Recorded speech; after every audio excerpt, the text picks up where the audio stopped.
दुनिया नहीं है, इबरत की जा है, तमाशा नहीं है। আমরা দুনিয়াতে এই চাকচিক্যময় দুনিয়া পেয়ে মত্ত হয়ে গেছি, মনে করেছি এটা আনন্দের স্থান, এটাই মনে হয় শেষ। কিন্তু আল্লাহ তাআলা এই দুনিয়াকে সবুজ শ্যামল সুন্দর মিষ্টি করে দুনিয়াতে মানুষকে দিয়েছেন। তবে কি জন্য দিয়েছেন? ওয়া ইন্নাল্লাহা মুস্তাখলিফুকুম ফিহা ফায়ানজুরু কাইফা তা'মালুন, যে আল্লাহ তাআলা দুনিয়াতে মানুষকে পরীক্ষা করবেন যে তারা কি আমল করে। এজন্য নবী বলেন ফাত্তাকুদ দুনিয়া ওয়াত্তাকুন নিসা, তোমরা দুনিয়া থেকে বেঁচে থাকো, মহিলাদের ফিতনার থেকে বেঁচে থাকো।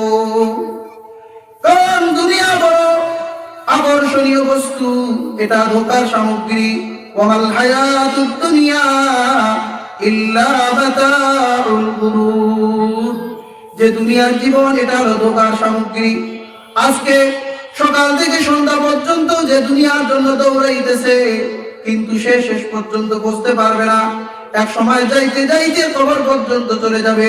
সূরাতুত তাকাসুরের মধ্যে আল্লাহ শুরুতেই বলেছেন আলহাকুমুত তাকাসুর, তোমাদের পরস্পরের মধ্যে, প্রাচুর্যের মধ্যে, সম্পদের মধ্যে প্রতিযোগিতা, এটা তোমাদেরকে ধ্বংসের মধ্যে ফেলে রেখেছে।